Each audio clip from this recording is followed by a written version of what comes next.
வாசக தோழமைகளுக்கு வணக்கம். ஓநாய் குல சின்னம். ஜியாங்ரோங். தமிழில் சி. மோகன். குரல் எவி மயிலா. அத்தியாயம் 16. பிரசவ முகாமிற்கு அருகில் இருந்த மலைப்பக்கம் இருந்து மிக மோசமான துர்நாற்றம் வெளிவந்து கொண்டிருந்தது. இளவேனிற் கால மழைக்கு பிறகு அடித்த சூரிய வெயில் வெதுவெதுப்பை தண்டு கொண்டிருந்தது.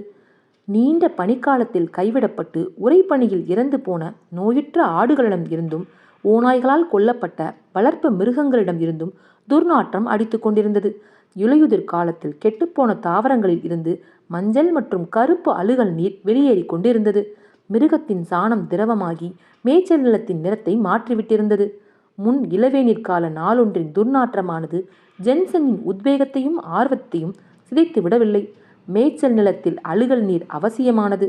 புலனாய்வு குழுவினருக்கும் நகரத்து கவிஞர்களுக்கும் மேய்ச்சல் நில இளவேனிற்கால பூக்களின் நறுமணம் பிடிக்கும். ஆனால் இளவேனிற்கால துர்நாற்றமே எனக்கு பிடிக்கும் என்பார் உல்ஜி. ஒரு ஆடு ஒரு வருடத்தில் வெளியேற்றும் புழுக்கை மற்றும் சிறுநீரின் அளவு எவ்வளவு புல்லுக்கு உணவாகிறது தெரியுமா? மாட்டுச்சாணம் குளிர்ச்சியானது, குதிரை சாணம் சூடானது. ஆனால் ஆட்டுப்புழுக்கை 2 ஆண்டு மனித உழைப்புக்கு சமமானது. வளர்ப்பு மிருகங்களின் எண்ணிக்கையை கட்டுப்பாட்டில் வைத்திருப்பதன் மூலம் மேய்ச்சல் நிலம் வெறுமையாகி விடாது. மாறாக அவை அதை வளமாக்கும். இளவேனிற் காலத்தில் ஓலான்புலாக் தண்ணீரின் சத்துக்கள் நிறைந்து காணப்படும். மக்களின் கண் எதிரில் புல் வளரும். சூரிய வெளிச்சமிக்க 2 வாரங்களுக்கு பிறகு கடந்த ஆண்டு பட்டுப்போன புல்லை முற்றிலுமாக மூடி புதிய பச்சை புல் வளர்ந்திருக்கும். மலைப்பக்க மேய்ச்சல் பகுதிகள் பச்சை பசேல் என்று காணப்படும். தாவரங்களும் பூக்களும் வளமான நிலத்தில் செழித்து காணப்படும். முதியவர் பில்ஜியின் பெரிய மஞ்சள் நிற குதிரையில் ஜென் மேய்ச்சல் நிலத்தை சந்தோஷமாக சுற்றி வந்தான். பச்சை பசேல் என்று மறுபிறவி எடுத்திருந்த நிலத்தை கண்டுகளித்தான். அவனை பொறுத்தவரை மனிதர்களும் ஓநாய்களும் குரூரமாய் சண்டையிடுவதற்கான களமாக இருந்த பரந்துபட்ட மேய்ச்சல் நிலம் இப்போது அன்னை பூமியின் அருள் பெற்ற அற்புதமாக மாறியிருந்தது. ஓலோன்புலாக்கில் இந்த ஆண்டு அருமையானதாக அமையப்போகிறது என்று நினைத்தான். இளவேனிற்கால கடும் குளிர் பல ஆடுகளை கொன்றுவிட்ட போதிலும் இனப்பெருக்க விகிதம் அதிக அளவில் இரட்டை பிரசவங்கள் ஏற்பட்டதால் பெரிய அளவில் அதிகரித்திருந்தது. எனினும் மேய்ப்பர்களிடம் முன்னெச்சரிக்கை உணர்வு அதிகமாகவே காணப்பட்டது. ஆடுகளின் தொகை மிகுந்த அளவில் அதிகரித்திருந்தால் கூடுதலாக மேயப்படுவதற்கான அபாயத்தில் ஓலோன்புலாக் இருந்தது. புதிதாக பிறந்த ஆட்டுக்குட்டிகளை பெருமளவு மேய்ப்பர்கள் விற்றுவிட்டால் பின்னர் உற்பத்தியில் அவர்களுடைய பங்கை நிறைவேற்ற முடியாமல் போய்விடும். அதனால் உற்பத்தி குழுமத்தினர் பலமுறை கூடி பேசினார்கள். ஒரே ஒரு தீர்வுதான் உல்ஜிக்கப்பட்டது. அதாவது மேய்ச்சலுக்கு இன்னொரு புதிய நிலப்பகுதியை உருவாக்குவது. தேர்ந்தெடுக்கப்பட்ட இடத்தை பார்வையிடுவதற்காக சென்ற உல்ஜி மற்றும் பில்ஜியோடு ஜென்னும் சேர்ந்து கொண்டான். அற்புதமான ஆற்றல் கொண்ட துரிதமாக செல்லக்கூடிய நல்ல குதிரையை இந்த பயணத்துக்கு என ஜென்னுக்கு கொடுத்திருந்தார் பில்ஜி. உல்ஜி பாதி தானியங்கி துப்பாக்கி ஒன்றை எடுத்துக்கொண்டு சென்றார். பில்ஜி தன்னோடு பாரை கூட்டிக் கொண்டார். ஜென் எர்லாங்கை கூட்டிக் கொண்டு வந்தான். குடிலின் காரியங்களை கவனிப்பதற்காக எல்லோவை விட்டு வந்திருந்தார்கள். வேட்டையில் மிகுந்த ஆர்வம் கொண்ட இரு நாய்களும் போகும் வழியில் துரத்திச் செல்ல ஏதும் அகப்படுகிறதா என்று பார்த்தபடி வந்தன. அவையும் ஜென்னை போலவே மிகுந்த எழுச்சியோடு காணப்பட்டன. உங்களோடு என்னையும் கூட்டிக் கொண்டு வந்ததற்கு நன்றி. எனக்கும் ஒரு மாற்றம் தேவைப்பட்டது. அந்த எல்லா புத்தகங்களையும் படுத்து உன் கண்ணை கெடுத்து கொண்டு விடுவாயோ என்ற கவலை எனக்கு இருந்தது என பதிலளித்தார் முதியவர். மேய்ச்சல் குழும பிராந்தியத்தின் வடகிழக்கு மூலையில் 40 சதுர மைல் தரிசு நிலம் குன்றுகள் நிறைந்து இருந்தது. உல்ஜியின் கருத்துப்படி அங்கு இதுவரை எவருமே வசித்தது இல்லை. அதனால் அது மிகவும் வளமானதோடு இருப்பதோடு பல ஓடைகளையும் வெவ்வேறு அளவிலான பல ஏரிகளையும் கொண்டிருக்கிறது. அங்கு புல் 3 அடி அல்லது அதற்கும் மேலான உயரத்தில் வளரும். தண்ணீர் மிகுந்து இருப்பதாலும் புல் அடர்த்தியாக காணப்படுவதாலும் அங்கு கொசுக்கள் அமோகம். வெயில் காலத்திலும் இலையுதிர் காலத்திலும் அவை ஒன்று கூடி ஒரு பசுவையே கொன்றுவிடும். தரையின் கனத்த அடிப்பகுதியில் ஒருவர் கால் வைக்கும் பொழுது கொசு கூட்டம் மேலே கிளம்பும். நில கன்னிவெடியில் கால் வைத்தது போல் இருக்கும். மக்களும் அவர்களுடைய கால்நடைகளும் அந்த இடத்தை பார்த்து பயந்து அங்கு போக மறுத்துவிட்டார்கள். தரைப்பகுதி கிட்டத்தட்ட 1 அடி உயரத்திற்கு கனமாக இருப்பதால் புல் சூரிய வெளிச்சம் பெறுவதற்காக உயர்ந்து வளர்கிறது. கால்நடைகள் அதை விரும்புவது இல்லை. அவை ஊட்டம் பெற அது அவ்வளவு சிறந்ததாகவும் இருக்காது.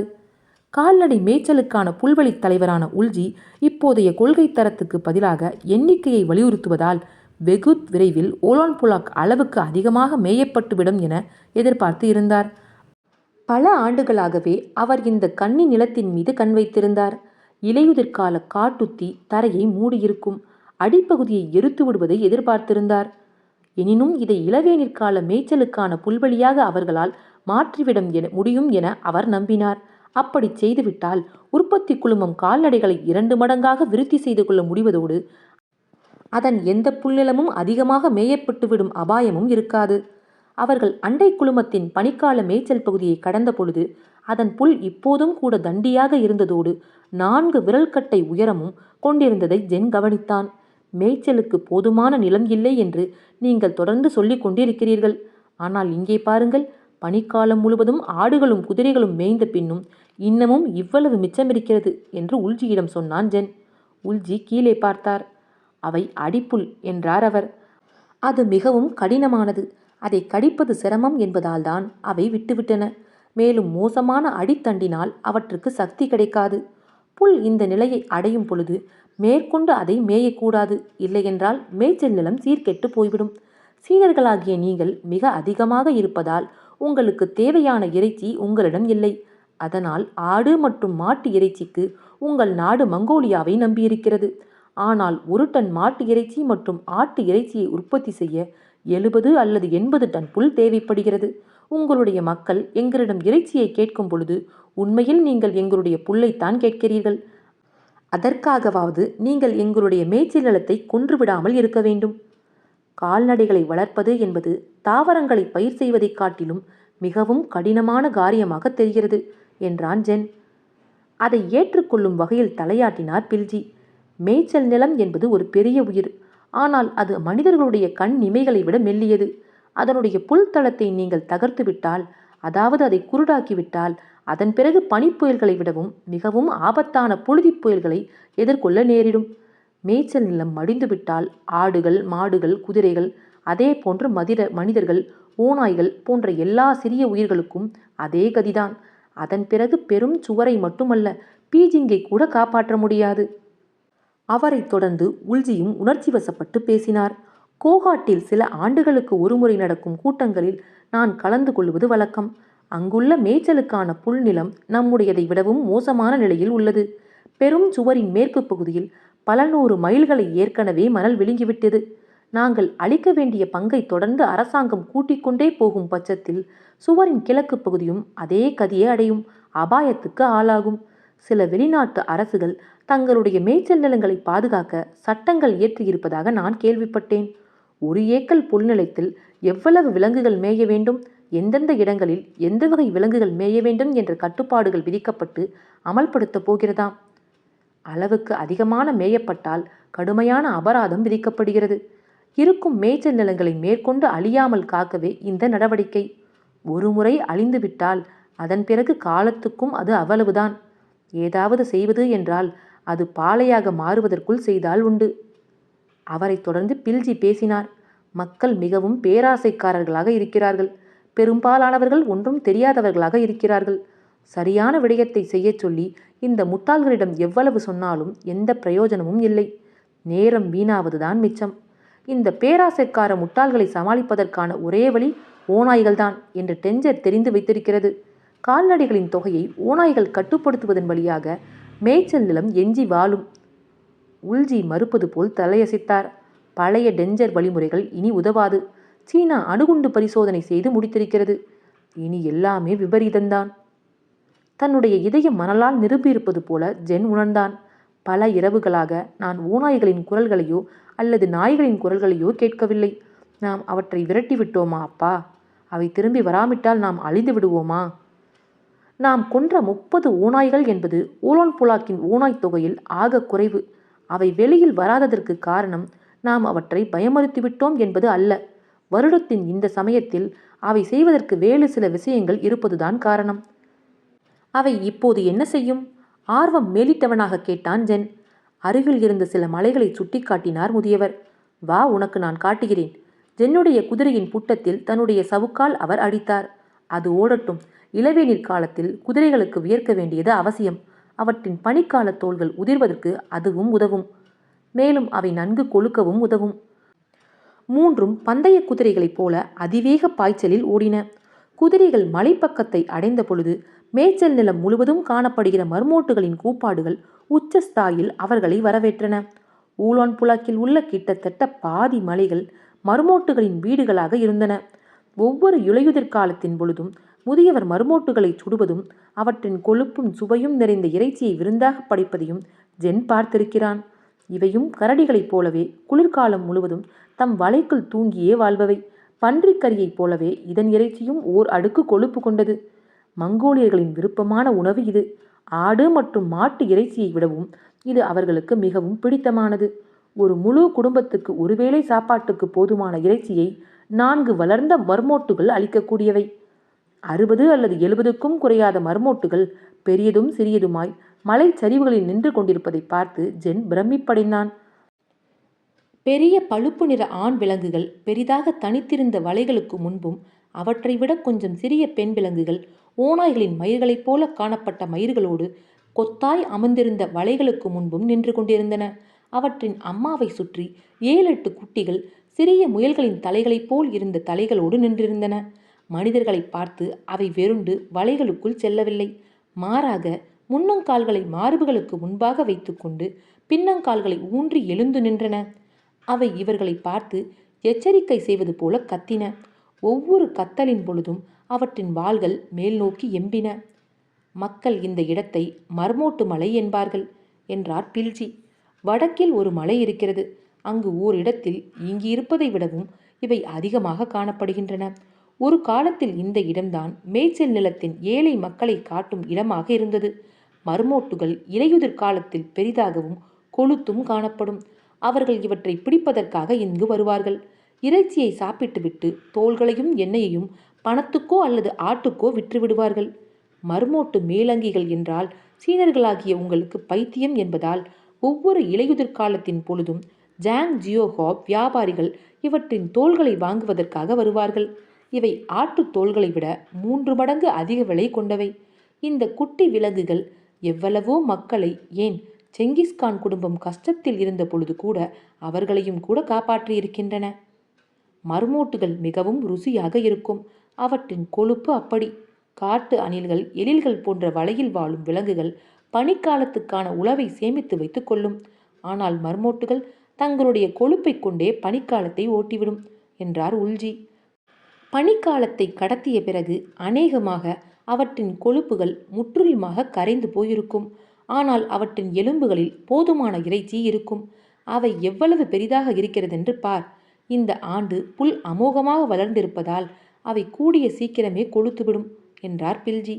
ஓநாய்கள் தம்மை தொந்தரவு செய்யாமல் இருப்பதில் ஆச்சரியப்பட ஏதும் இல்லை என்றான் ஜென். உணவில் ஒரு மாற்றத்தை அவை விரும்பியிருக்கும். மர்மோட்டுகள் தங்களுடைய ஆழமான வலைகள் இருக்கும் இடத்தை விட்டு விலகி சுற்றி திரிவது இல்லை இல்லையா? பின் எப்படி ஓநாய்கள் இவற்றை பிடிக்கும்? பில்ஜி சிரித்தபடியே, மர்மோட்டுகளை வேட்டையாடுவதில் அவை பெரிய கில்லாடிகள் என்றார். வலைகளின் முகப்பை பெரிய ஓநாய்கள் தோண்டும்.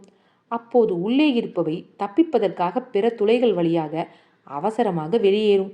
அங்கு மற்ற ஓநாய்கள் காத்திருந்து அவற்றை கொன்று சாப்பிடும். சமயங்களில் சிறிய ஓநாய்கள் வலைகளை ஆழமாக தோண்டி உள்ளே சென்று அவற்றை பிடித்து வெளியே இழுத்து கொண்டு வரும். நரிகளும் இவ்வாறு செய்யும். மர்மோட்டுகளை சுடுவதற்காக நான் வரும்போதெல்லாம் ஒவ்வொரு வருடமும் 7-8 நரிகள் என்னிடம் மாட்டிவிடும். ஒரு சமயம் சிறிய ஓநாய் ஒன்று அகப்பட்டு இருக்கிறது. ஓநாய் குகைக்குள் எங்கள் குழந்தைகள் ஊர்ந்து சென்று பிறந்த குட்டிகளை எடுத்துக்கொண்டு வரும் வித்தை இந்த சிறிய ஓநாய்களிடமிருந்தும் நரிகளிடமிருந்தும் நாங்கள் கற்றுக்கொண்டதுதான். அவற்றின் வலைகள் மிகவும் மேலோட்டமானதாக இருந்தால் அவை பனியில் உறைந்து போய்விடும். அதனால் அவை தம்முடைய வலைகளை ஆழமாக தோண்டும். 10 அல்லது 20 அடி வரை அவற்றின் ஆழம் இருக்கும்.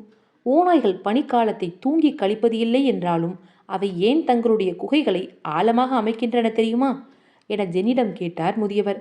ஜென் தெரியாது என்பது போல தலையசைத்தான். ஏனென்றால் அவை அவ்வப்போது மர்மோட்டுகளின் வலைகளை எடுத்துக்கொண்டு விடும். இந்த வலைகளில் ஒன்றை கைப்பற்றி அவற்றின் குட்டிகளை உள்ளே வைத்திருக்கும். மர்மோட்டுகளின் குடும்பத்தை கொன்று சாப்பிடுவது மட்டும் அதற்கு போதாது, அவற்றின் வீட்டையும் எடுத்துக்கொண்டு விடுமா? ஜென் ஆச்சரியத்தோடு சொன்னான். உல்ஜி புன்னகைத்தார். இவ்வகையில்தான் அவை மர்மோட்டுகளை ஒரு கட்டுக்குள் வைத்திருக்கின்றன. இதன் மூலம் அவை மகத்தான சேவை செய்கின்றன. ஏனென்றால் மேய்ச்சல் நிலத்துக்கு இவை கொஞ்சமும் நல்லது அல்ல. இந்த மலைப்பக்கம் அவை என்ன செய்து வைத்திருக்கின்றன பார்த்தாயா? எங்கு பார்த்தாலும் துளைகள். பல மைல் சுற்றளவுக்கு மேய்ச்சலுக்கான நிலத்தை பாழாக்கி இருக்கின்றன. மேய்ச்சல் நிலத்தை அழிக்கும் 4 விலங்கினங்கள்: வயல் எலி, காட்டு முயல், மர்மோட்டுகள் மற்றும் மான்கள். மர்மோட்டுகளிடமிருந்து கொழுத்த உடல்களுக்கு ஆண்டுதோறும் பல ஏக்கர் புல் தேவைப்படுகிறது.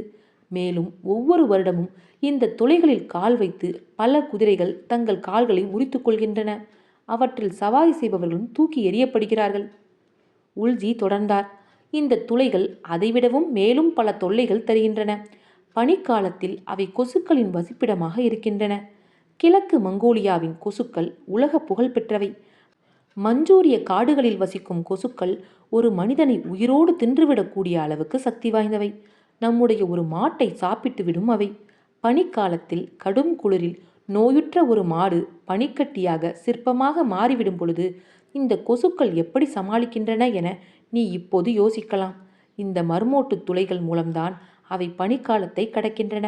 பனிக்காலம் தொடங்கியதும் அவை மர்மோட்டுகளை பின்தொடர்ந்து அவற்றின் ஆழமான வலைகளுக்குள் செல்கின்றன. மூடப்பட்ட துளைகளுக்குள் பனி மற்றும் பனிக்கட்டியின் எவ்வித பாதிப்பும் இல்லாமல் அங்கு அவை கதகதப்புடன் வாழ்கின்றன. உணவோ தண்ணீரோ இல்லாமல் மர்மோட்டுகள் தூங்கி கழிக்கின்றன. ஆனால் கொசுக்களுக்கு உணவும் தண்ணீரும் மர்மோட்டுகள் மூலம் அபரிவிதமாக கிடைக்கின்றன. பனிக்காலத்தை சுகமாக கழிக்கின்றன இவை. பிறகு இளவேனிற் பருவம் தொடங்கியதும் மர்மோட்டுகள் துளைகளை விட்டு வெளியேறுகின்றன. கொசுக்களும் அவற்றை பின்தொடர்ந்து வெளியேறி மேய்ச்சல் நிலத்தில் உள்ள எல்லா சிறிய ஏரிகளுக்கும் பறந்து சென்று தண்ணீரில் அடுத்த தலைமுறையை உருவாக்குகின்றன. கோடை காலத்தில் மேய்ச்சல் நிலம் கொசுக்களின் சொர்க்கமாக திகழும். 2 கோடைகளில் ஜென் கடுமையாக கடிக்கப்பட்டிருக்கிறான். கொசுக்களின் ரீங்காரம் கேட்டால் போதும், அவனுடைய மயிர்கால்கள் குத்திட்டு நிற்கும். சீன மாணவர்கள் ஓநாய்களை காட்டிலும் கொசுக்களுக்கு அதிகமாக பயப்பட்டார்கள். அதன் விளைவாக பீஜிங்கில் இருந்து அவனுடைய குடும்பத்தார் கொசுவலை ஒன்றை அவனுக்கு அனுப்பி வைத்தார்கள். அதன் பிறகு அவன் இரவில் தூங்கத் தொடங்கினான். கொசு வலை என்பது ஓர் அற்புதமான விஷயம் என்று மேய்ப்பர்கள் நினைக்கத் தொடங்கினர். அதனைத் தொடர்ந்து கொசு வலையானது மங்கோலிய குடில்களில் ஒரு அத்தியாவசியமாக மாறியது. அந்த வலைகளை அவர்கள் கொசு வீடுகள் என்று அழைத்தார்கள். நான் இதுவரை எந்த ஒரு புத்தகத்திலும் கொசுக்களுக்கும் மர்மோட்டுகளுக்கும் உள்ள தொடர்பு பற்றியோ, அல்லது வலைகள் எவ்வாறு கொசுக்களின் பதுங்குமிடமாகின்றன என்பது பற்றியோ, அல்லது ஓநாய்கள் எவ்வாறு அவற்றின் பரம எதிரியாகின என்பது பற்றியோ ஒரு வார்த்தை கூட பார்த்ததில்லை என்று ஜென் உல்ஜியிடம் தெரிவித்தான். மேய்ச்சல் நிலமானது புரிந்து கொள்வதற்கு மிகவும் சிக்கலான ஒன்று என்றார் பில்ஜி. இங்கு எல்லாமே ஒன்றோடு ஒன்று தொடர்புடையது. எல்லாவற்றையும் ஒருங்கிணைத்திருக்கும் பிரதானமான இணைப்பாக ஓநாய்கள் இருக்கின்றன. இந்த இணைப்பு அகற்றப்பட்டு விட்டால் கால்நடை வளர்ப்பு என்பது இங்கு மறந்து போய்விடும். ஓநாய்களினால் ஏற்பட்டிருக்கும் இழப்புகளை விட அவற்றால் பெற்றிருக்கும் பயன்கள் மிகவும் அதிகம். அவை எல்லாவற்றையும் கணக்கிட முடியாது. பில்ஜி சிரித்தபடியே, அதே சமயம் மர்மோட்டுகளால் நமக்கு ஒரு பிரயோஜனமும் இல்லை என்று நினைத்து விடாதே. அவற்றின் மயிர், இறைச்சி மற்றும் எண்ணெய் மிகவும் பெறுமதி வாய்ந்தவை. மர்மோட்டுகளின் தோள்கள் மேய்ப்பர்களின் முக்கியமான வருமானங்களில் ஒன்று. ஓநாய்கள் மிகவும் சாமர்த்தியமானவை. அவை எல்லா மர்மோட்டுகளையும் கொன்று விடுவது இல்லை. மேய்ப்பர்களும் அப்படித்தான். பெரியவற்றை மட்டுமே நாங்கள் எடுத்துக்கொள்வோம். சிறிய விலங்குகளை விட்டுவிடுவோம்.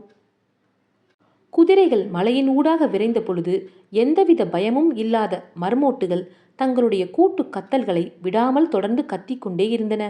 அவர்கள் வடமேற்கு திசையில் மேலும் முன்னேறிய பொழுது மிகவும் குறைந்த மக்களே கண்ணில் பட்டார்கள். குடியிருப்புகளுக்கான அறிகுறிகளும் மிக குறைந்த அளவிலேயே தென்பட்டன. போக போக கடைசியில் குதிரையின் சாணம் கூட எங்கும் காணப்படவில்லை. மூவரும் ஒரு செங்குத்தான சரிவின் முனையை அடைந்த பொழுது பச்சை பசேலென்றிருந்த குன்றுகள் அவர்கள் முன் விரிந்து காணப்பட்டன. அவர்கள் ஒரு குன்றை கடந்த பொழுது அங்கு பச்சையும் மஞ்சளும் கலந்திருப்பதை கண்டனர்.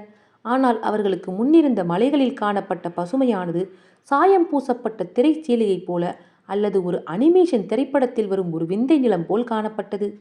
உல்ஜி தன் சாட்டையால் சுட்டி காட்டினார். கடந்த இலையுதிர் காலத்தின் பொழுது நீ இங்கு வந்திருந்தால் கருப்பு மலைகளைத்தான் பார்த்திருப்பாய். அவை இப்போது பச்சை ஆடை உடுத்தியிருப்பது போல இருக்கிறது இல்லையா? பச்சை மலைகளை பார்த்ததும் குதிரைகள் வேகமெடுத்தன. அவர்கள் சில மேடுகளை கடந்து ஒரு பசும் சரிவை அடைந்தார்கள். அது பார்லி பயிர்களால் நிறைந்து காணப்பட்டது. ஒரு மஞ்சள் புல் கூட கண்ணில் படவில்லை. திடீர் என ஒரு வாசனை கடுமையாக பரவியது. பில்ஜி குனிந்து பார்த்தார். நாய்களும் அந்த வாசனையை உணர்ந்து அந்த பகுதியை பரிசோதிக்க தொடங்கின. தரையை மோப்பம் பிடித்தபடி நகர்ந்தன. பில்ஜி குதிரைகளின் குளம்புகளை சுற்றியிருந்த வளர்ந்த புல்லை குனிந்து நெருக்கமாக நோட்டம் விட்டார். அவர் மேலே நிமிர்ந்த பொழுது, உனக்கு ஏதும் வாசனை அடிக்கிறதா என்று ஜென்னிடம் கேட்டார். ஜென் ஆழமான மூச்சை உள்ளிழுத்தான். புதிய பசும்புல்லின் வாசத்தை அவன் உணர்ந்தான். முதியவர் குதிரையில் இருந்து இறங்கி தன்னுடைய மேய்ச்சல் தடியால் புல்லை கிளறி எதையோ தேடினார். சற்று நேரத்துக்குள் மஞ்சளும் பச்சையுமான ஒன்றை கண்டார். அதை சற்று எடுத்து முகர்ந்து பார்த்தார். இது மான் சாணம் என்றார் அவர். அவை இந்த இடத்தை சமீபத்தில்தான் கடந்து சென்றிருக்கின்றன. உல்ஜியும் சென்னும் கூட குதிரைகளில் இருந்து இறங்கி முதியவர் கையில் இருந்த மான் சாணத்தை சோதித்தனர். இந்த இளவேனிற் காலத்தில் பிரசவப்பட்டிகளில் இருந்து வெளியேறி அப்போதுதான் பிரசவித்திருந்த தங்களுடைய குட்டிகளோடு மான்கள் புல்மேய வரும் என எதிர்பார்த்திருந்தேன். ஆனால் அவை இங்கு வந்திருக்கின்றன. ஏன் என்றால் இது அருமையான புல். மான்களும் என்னைப் போலவே யோசிக்கின்றன என்றார் உல்ஜி. மேய்ச்சலுக்கான நல்ல இடத்தை தேர்ந்தெடுப்பதில் அவை கில்லாடிகள்தான். அவை அருமையான இடத்தை கண்டறிந்து மேய்ந்து கொண்டிருக்க நாமும் நம் கால்நடைகளும் அதில் இருந்து விலகி இருந்தால்தான் வெட்கக்கேடு. இந்த முறை நீங்கள் கச்சிதமாக இடத்தை பிடித்து விட்டீர்கள் என்றார் பில்ஜி. அவசரப்பட வேண்டாம். தண்ணீர் இருக்கும் இடத்தை கண்டறிந்த பிறகுதான் முடிவெடுக்க வேண்டும் என்றார் உல்ஜி. ஆனால் ஆட்டுக்குட்டிகள் இன்னமும் மிகச் சிறியவை. அவற்றால் இவ்வளவு தூரம் நடந்து வர முடியாது. நீண்ட தூரம் நடக்க அவற்றுக்கு இன்னும் 1 மாசமாவது ஆகும். ஆனால் அதற்குள் இந்த புல் எல்லாம் மான்களின் வயிற்றுக்குள் போய்விடும் என்றான் ஜென். கவலைப்படாதே என்றார் பில்ஜி. மக்களை விடவும் ஓநாய்கள் சாமர்த்தியமானவை. சீக்கிரமே அவை இங்கும் வந்துவிடும். மான்களின் பிரசவ காலமும் இன்னும் முடியவில்லை. மேலும் பெருசுகளாலும் சரி குட்டிகளாலும் சரி இப்போது வேகமாக ஓட முடியாது. வருடத்தின் இந்த சமயத்தில்தான் ஓநாய்கள் மான்களை விருந்தாக்கி கொள்ளும். இங்கிருந்து அவை எல்லாவற்றையும் விரட்டிவிட ஓநாய்களுக்கு ரொம்ப நாள் எடுக்காது. அவர்கள் மீண்டும் குதிரைகளின் மீது ஏறி சென்றார்கள். அவர்கள் மேலும் ஒரு மேட்டை கடந்த பொழுது அடுத்த மேட்டுக்கு கொஞ்சம் தொலைவில் பரந்துபட்ட ஒரு புல்நிலம் இருப்பதாகவும் அங்கு மான்களும் ஓநாய்களும் தென்படக்கூடும் என தான் அனுமானிப்பதாகவும் அதனால் எச்சரிக்கையோடு இருக்க வேண்டும் எனவும் உல்ஜி தெரிவித்தார். மேட்டின் உச்சியை அவர்கள் அடைந்ததும் குதிரைகளை விட்டு இறங்கினர். ஒரு கையில் குதிரைகளையும் மறு கையில் நாய்களையும் பிடித்து கொண்டு தாழ்வாக குனிந்து சத்தமில்லாமல் நிறைய பாறைகள் சூழ்ந்திருந்த ஓர் இடத்தை நோக்கி அவர்கள் நடந்தார்கள். 2 பெரிய நாய்களும் தங்களுடைய எஜமானர்களோடு நெருக்கமாக ஒட்டி கொண்டு ஒரு வேட்டையை எதிர்பார்த்து சென்றன. அவர்கள் பாறைகளை அடைவதற்கு சற்று முன்பாக குதிரைகளின் முன்னங்கால்களை கடிவாள வார்களால் சுற்றி கட்டினார்கள். பிறகு அவர்கள் பாறைகளுக்கு பின்னால் தரையில் கால்களை பரப்பி படுத்துக்கொண்டு தங்களுடைய தொலைநோக்கிகள் வழியாக அந்த பகுதியை அலசினர். ஒரு வழியாக ஜென் கன்னி மேய்ச்சல் நிலத்தின் விழுது தன் கண்களை பதித்தான். ஒட்டுமொத்த சீனாவிலும் இம்மாதிரியான கடைசி இடம் இதுவாகத்தான் இருக்கும். அது அற்புத பேரழகுடன் காணப்பட்டது. அவன் முன்னால் பல டஜன் சதுர மைல் பரப்புக்கு கரும் பச்சை ஆற்று பள்ளத்தாக்கு விரிந்திருந்தது. கரும் பச்சை, இளம் பச்சை, பழுப்பு, சிவப்பு மற்றும் கருஞ்சிவப்பு போன்ற வண்ணங்களில் ஆன மலைகள் கண்ணுக்கு எட்டிய தூரம் வரை அலையலையாய் எழுந்து நின்றன. ஆற்று பள்ளத்தாக்கின் 3 பக்கங்களிலும் மிதமான சரிவுகள் கொண்ட குன்றுகள் அமைந்திருந்தன. டெஞ்சரினால் ஒப்பனை செய்யப்பட்ட பச்சை கம்பளம் போல ஆற்று பள்ளத்தாக்கு காணப்பட்டது. நீலம், வெள்ளை, மஞ்சள் மற்றும் இளஞ்சிவப்பு வண்ண மலைப்பூக்களின் மாசு மறுவற்ற வண்ண வேலைப்பாடுகளுடன் அது பொலிவாக இருந்தது. மலைப்பள்ளத்தாக்கில் இருந்து ஒரு ஓடை கீழ்நோக்கி வளைந்தும் நெளிந்தும் தென்கிழக்கில் ஓடி வந்து ஆற்று பள்ளத்தாக்கை அடைந்தது. அது அதன் மத்தியை அடைந்த பொழுது நீல ஏரியைப் போல காணப்பட்டது. அந்த மத்திய பகுதியானது அன்னப்பறவை ஏரி. அப்படியொன்றை பார்ப்போம் என்று ஜென் கனவில் கூட நினைத்தது இல்லை. அடர்த்தியாக இருந்த பச்சை நாணல்களினால் வளையமிடப்பட்டிருந்த நீரில் 1 டஜன் அன்னங்கள் வெகு பாந்தமாய் மிதந்து கொண்டிருந்ததை தன்னுடைய தொலைநோக்கி மூலம் அவன் பார்த்தான். அன்னங்களை சுற்றிலும் நூற்றுக்கணக்கான காட்டு பாத்துகளும் பெயர் தெரியாத நீர் பறவைகளும் சூழ்ந்திருந்தன. 5 அல்லது 6 பெரிய அன்னங்கள் காற்றில் பறந்த பொழுது அவற்றோடு சேர்ந்து நீர்ப்பறவைகளும் பறந்தன. அமைதியான ஏரியின் மேற்பரப்பில் வெண் சிறகுகள் நடனமாடியதை பார்த்த பொழுது வேறு உலகில் சஞ்சரிப்பதைப் போல ஜென்சன் உணர்ந்தான். வடமேற்கில் இயற்கையாக அமைந்திருந்த வடிகால் மூலம் ஆயிரக்கணக்கான ஏக்கர் சதுப்பு நிலத்துக்கு ஏரியின் தண்ணீர் திருப்பிவிடப்பட்டிருந்தது. வடக்கிலான மேய்ச்சல் நிலத்தின் கடைசியான இடம் இதுவாகவே இருக்கக்கூடும். அது இன்னமும் கூட தொன்மையான அழகை தக்க வைத்து கொண்டிருந்தது. அந்த காட்சியில் ஜென் தன்னை இழந்து கிறங்கி போயிருந்தான். அவன் அந்த அற்புதத்தில் வேந்திருந்த அதே சமயம் அவனுடைய இதயத்தில் பதற்றம் குடிபுகுந்தது. மனிதர்களும் குதிரைகளும் வந்த பிறகு அது பால்பட்டு விடும் என அவன் நினைத்தான். இத்தகைய இயற்கையான புராதான அழகில் எந்த ஒரு சீனனின் கண்களும் இனி பதியப் போவது இல்லை. உல்ஜியும் பில்ஜியும் அதற்கும் கீழாக இருந்த இடங்களை தங்களுடைய தொலைநோக்கிகள் மூலம் அலசிக் கொண்டிருந்தனர். முதியவர் தன்னுடைய கால் அணிகளின் முனையால் ஜென்னுடைய காலை இழுத்து வலப்பக்கத்துக்கு தொலைவில் ஓடையின் 3வது வளவை கவனிக்கும்படி அவனை பார்க்கச் செய்தார். அங்கு அதன் கரையில் ஒரு ஜோடி மான்கள் தண்ணீரில் இருந்து வெளிவர தத்தளித்து கொண்டிருந்தன. அவற்றின் மேற்பகுதி தரையில் பத்திரமாக இருக்க பின்னங்கார்கள் சகதியில் சிக்கிக் கொண்டு காணப்பட்டன. அதிலிருந்து விடுவித்துக் கொள்ள அவற்றால் முடியவில்லை. அந்த இடத்துக்கு கொஞ்சம் தள்ளி புல்லின் மீது 1 டஜனுக்கும் மேற்பட்ட மான்களின் உடல்கள் வயிறு கிழிக்கப்பட்டு கிடந்தன. ஜென் தன்னுடைய தொலைநோக்கி கருவியை மெல்ல ஏரிக்கரையோர நீண்ட புல்வெளி மீது மெதுவாக திருப்பினான். பல பெரிய ஓநாய்கள் தாங்கள் கொன்றுவிட்டிருந்த உடல்களுக்கு பக்கத்தில் கால்களை பரப்பிக் கொண்டு தூங்கிக் கொண்டிருந்தன. அவை எத்தனை இருந்தன என்று துல்லியமாக அவனால் கணக்கிட முடியாதபடி புல் உயர்ந்து காணப்பட்டது. உல்ஜியும் பில்ஜியும் தொடர்ந்து அந்த பகுதியை அலசி ஆராய்ந்து கொண்டிருந்தனர். தென்கிழக்கிற்கு தொலைவில் இருந்த ஒரு சரிவில் மான்கள் சிறு கூட்டமாக மேய்ந்து கொண்டிருந்ததை கவனித்தனர். பிறந்த மான்குட்டிகள் அவற்றின் அம்மாக்களை ஒட்டி நின்று கொண்டிருந்தன. ஒரு மான் பிறந்த குட்டியை தன் நாவால் நக்கி சுத்தம் செய்து கொண்டிருப்பதை ஜென் ஆர்வத்துடன் விடாமல் கவனித்தான். அந்த குட்டி மான் தன் கால்களில் நிற்க சிரமப்பட்டு கொண்டிருந்தது. அது நன்றாக நிற்கத் தொடங்கியதும் அதனால் மிக வேகமாக ஓட முடியும். அப்போது ஒரு நாயால் கூட அதை பிடிக்க முடியாது. திறந்த வெளியில் படுத்து கிடக்கும் அந்த ஓநாய்களை பார். யாராலும் அவற்றை எதுவும் செய்ய முடியாது என்பது அவற்றுக்கு நன்றாகவே தெரியும். நாம் வெகு தொலைவில் இருக்கிறோம். இந்த தொலைவுக்கு நம்முடைய துப்பாக்கிகள் பிரயோஜனப்படாது. மேலும் நாம் நம்மை காட்டிக் கொண்டு விட்டால் அவையும் சரி மான்களும் சரி சடுதியில் ஓடி மறைந்துவிடும் என்றார் பில்ஜி. ஆனால் ஏரியின் சகதியில் மாட்டிக்கொண்டிருக்கும் மான்கள் நமக்குத்தான் என்றார் பில்ஜி. மதிய சாப்பாடு. அவர்கள் குதிரைகளில் அமர்ந்து கொண்டு ஏரியை நோக்கி சென்றார்கள். அவர்களும் குதிரைகளும் நாய்களின் திறந்த வெளிக்கு வந்த அந்த நொடியில் ஓநாய்கள் தெற்கு நோக்கி சிதறி ஓடின. மான்களும் அவ்வாறே எவ்வளவு முடியுமோ அவ்வளவு சீக்கிரமாக வேகமாக தெரித்து ஓடின. அவர்கள் 1 ஏக்கர் நிலத்தை சுற்றி சூழ்ந்திருந்த ஓடையின் ஒரு வளைவை நெருங்கினர். 1 டஜனுக்கும் மேற்பட்ட மான்கள் பெரியதும் சின்னதுமாய் புல்வெளியில் கிடந்தன. அவற்றின் கால்கள் எலும்போடு சேர்ந்து மெல்லப்பட்டிருந்தன. சகதியில் மாட்டியிருந்த ஒன்றால் 1 இன்ச்சு கூட நகர முடியவில்லை. மற்றது அதிலிருந்து வெளியேற முடிந்த அளவு இன்னமும் பிரயத்தனப்பட்டு கொண்டிருந்தது. அவற்றின் கழுத்து காயங்களிலிருந்து இன்னமும் இரத்தம் வழிந்து கொண்டிருந்தது. அவை எவ்வளவு பெரிய மேதைகள் என்பதை பார் என்றார் உல்ஜி. முந்தைய இரவு முழுவதும் அவை புல்லுக்குள் மறைந்திருந்து மான்கள் தண்ணீர் குடிக்க வரும் வரை காத்திருக்கின்றன. பிறகு உடனடியாக தப்பிப்பதற்கான எல்லா வழிகளையும் அடைத்து விடுகின்றன. ஓடையின் உதவியோடு மான்களை பிடிக்கின்றன.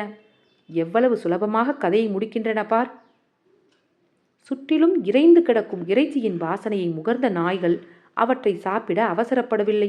ஓநாய்கள் தின்றுவிட்டு மிச்சம் இருந்த மான் இறைச்சியை அவை புறக்கணித்தன. உயிரோடு எஞ்சியிருந்த ஒரு மானை தாக்கி பார் அதன் தொண்டையை கவ்வியது. அப்படியே அது பில்ஜியை பார்த்தது. முதியவர் ஆமோதிக்கும் வகையில் தலையசைத்தார். காரியத்தை முடி, சாப்பிடு. பார் தன் தலையை தாழ்த்தி மிக மூர்க்கமாக கடித்தது. மான் இறந்து போனது. அதன் தொடைப்பக்க இறைச்சியை கடித்து எடுத்து சாப்பிடத் தொடங்கியது அது. அந்த கொலையை பார்த்த எர்லாங்கின் முதுகு மயிர்கள் குத்திட்டு நின்றன. அதனுடைய கொலைவெறி தூண்டப்பட்டது. ஓடையின் ஒரு வளைவில் கொஞ்சம் தள்ளி உயிரோடு இருந்த ஒரு மான் குட்டியை பார்த்ததும் அது தண்ணீருக்குள் குதித்து நீந்தி சென்றது.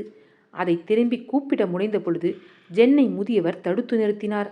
அந்த நாய் காட்டு குணம் கொண்டது. அது காட்டு விலங்குகளை கொல்வதை நீ அனுமதிக்க மறுத்தால் அது மீண்டும் உன் ஆடுகளின் பக்கம் திரும்பிவிடும். ஓடை வரை அவர்கள் சவாரி செய்தார்கள். அங்கு சென்றதும் அவருடைய சேணத்தில் இருந்து தோல்வாரை எடுத்து அதை ஒரு வளையமாக்கி முடிச்சு போட்டார். ஜென் தன்னுடைய காலணிகளை கலற்றிவிட்டு கால் சட்டையை சுருட்டி விட்டு கொண்டான். பிறகு தண்ணீருக்குள் நடந்து சென்று அந்த வார் வளையத்தை ஒரு மானின் கழுத்தை சுற்றி கட்டினான்.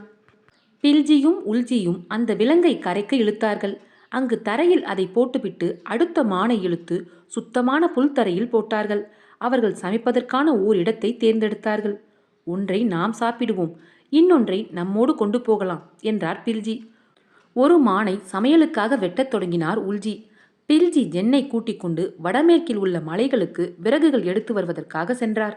2 கட்டு விறகுகளை எடுத்துக்கொண்டு அவர்கள் சமையல் இடத்துக்கு வந்த பொழுது உல்ஜி மானின் தோலை உரித்துவிட்டு கரியை வெட்டி வைத்திருந்தார்.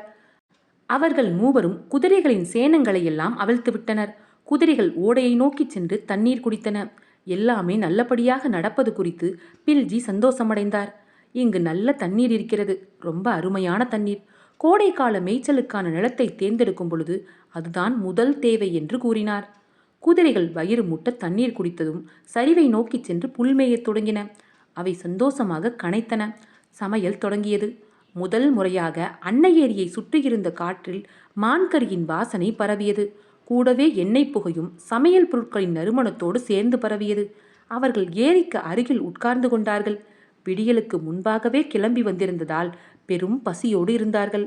முதியவரின் பிளாஸ்கில் இருந்த மதுவை குடித்தபடியே இறைச்சியை சாப்பிட்டார்கள். ஓநாய்கள் எனக்கு சாப்பாடு கொடுப்பது இது 2வது முறை என்றான் ஜென். இதைவிட ருசியான ஒன்றை நான் இதுவரை சாப்பிட்டதில்லை.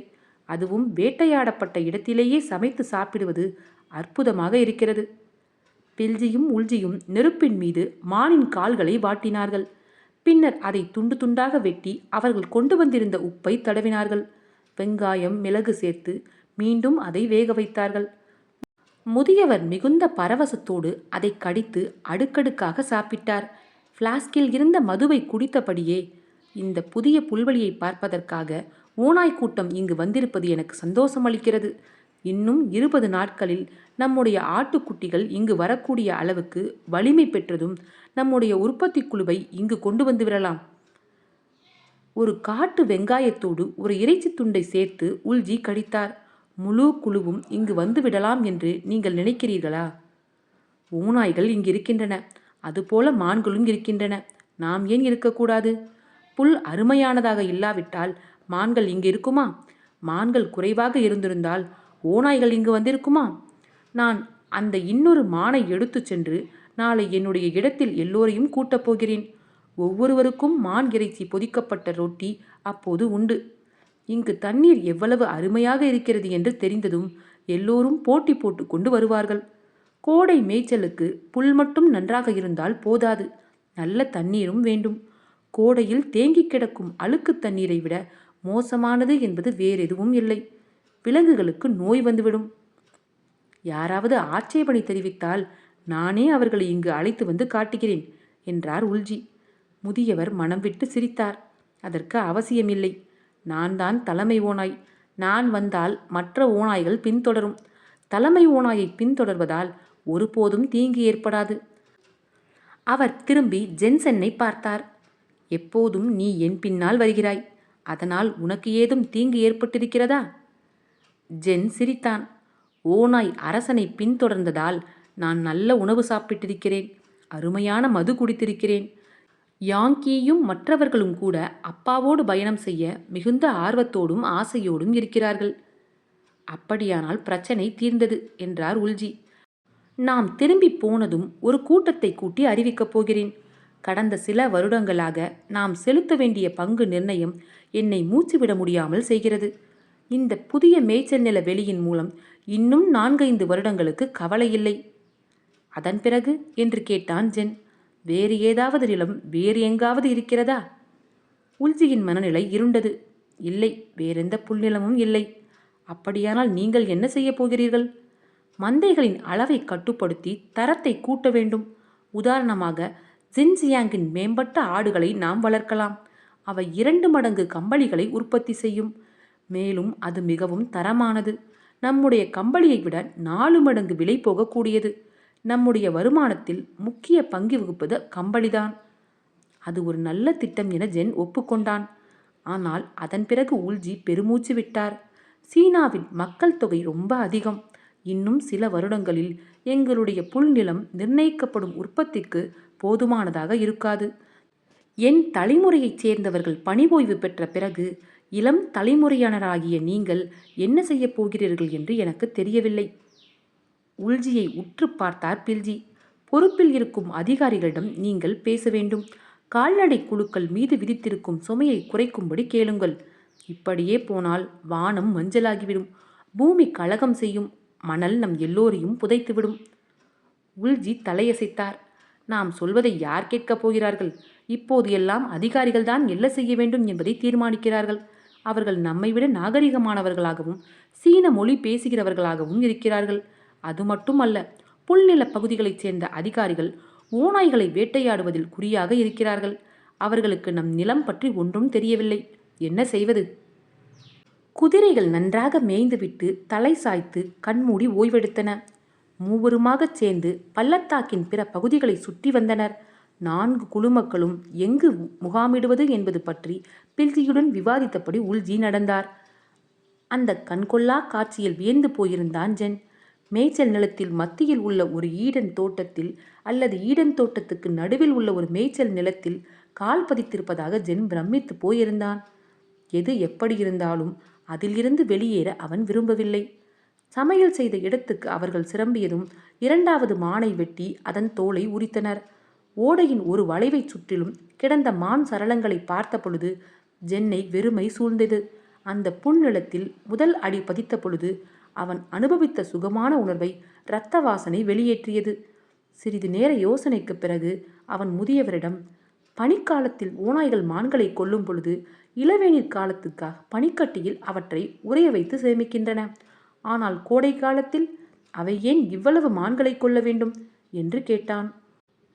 ஓடையின் மேலும் பல வளைவுகளிலும் இதைப் போலவே அவை கிடைக்குமென்றே நினைக்கிறேன். இன்னும் 2 நாட்களில் அவை அழுகி போய்விடும். அதன் பிறகு சாப்பிட முடியாது. ஒருவேளை இந்த ஓநாய்களுக்கு கொல்லுவதில் ஒரு ஆனந்தம் இருக்குமோ? இந்த மான்களையெல்லாம் ஏதோ வேடிக்கைக்காகவோ அல்லது தங்களுடைய வலிமையை காட்டவோ அவை கொல்லவில்லை என்றார் பில்ஜி. முதிய, நோய்வாய்ப்பட்ட மற்றும் படுகாயமடைந்த ஓநாய்கள் சாப்பிடுவதற்கு ஏதாவது வேண்டும் என்பதற்காகத்தான் அவ்வாறு செய்கின்றன. புலிகள் போன்ற விலங்குகளால் இங்கு ஏன் வாழ முடியவில்லை என்று தெரியுமா? மேய்ச்சல் நிலத்தை ஏன் ஓநாய்கள் ஆதிக்கம் செலுத்துகின்றன என்றால் அவற்றின் கூட்டு மனோபாவம்தான் காரணம். புலிகள் தங்களுக்காக மட்டுமே ஒன்றை கொள்கின்றன, மற்ற புலிகளுக்காக அல்லை. தங்களுடைய ஜோடிகளுக்காக கூட இல்லை, அல்லது இளவேநீர்கால சேமிப்பிற்காகவும் கிடையாது. ஆனால் ஓநாய்கள் தங்களுக்காகவும் கூட்டத்தின் மற்றவைகளுக்காகவும் அந்த வேட்டையில் பங்கு பெற முடியாத முதிய, முடமான, கிட்டத்தட்ட குருடாகிவிட்ட இளைய, நோய்வாய்ப்பட்ட மற்றும் குட்டிகளை பராமரிக்கும் பெண் விலங்குகளுக்காகவும் கொள்கின்றன. இப்போது நீ இந்த சரளங்களை மட்டும்தான் பார்க்கிறாய். ஆனால் இன்று இரவு தலைமை ஓநாய் ஊளையிடும் பொழுது ஊலான்புழாக்கில் உள்ள பாதிக்கும் மேற்பட்ட ஓநாய்கள் மற்றும் இந்த கூட்டத்தோடு ஏதோ ஒரு வகையில் சொந்தமுள்ள வேறு சில ஓநாய்களும் வெளியில் வரும். காலையில் ஒரு எலும்பு கூட மிச்சமிருக்காது. ஒரு ஓநாய் தன் கூட்டத்தை பேணுகிறது. கூட்டமானது அதை சேர்ந்த ஒவ்வொரு ஓநாயையும் பேணுகிறது. இந்த அம்சம்தான் அவற்றை வலிமை மிக்கதாக வைத்திருக்கிறது. சமயங்களில் தலைமை ஓநாயின் ஊளையானது 100 ஓநாய்களை யுத்தத்துக்கு வரவழைக்கும். இங்கு புலிகள் இருந்ததாக எங்களுடைய முன்னோர்கள் சொல்லியிருக்கிறார்கள். ஆனால் அவையெல்லாம் ஓநாய்களால் விரட்டப்பட்டு விட்டன. மக்களை விடவும் ஓநாய்கள் குடும்ப பாங்கானவை, கூடி வாழ்பவை.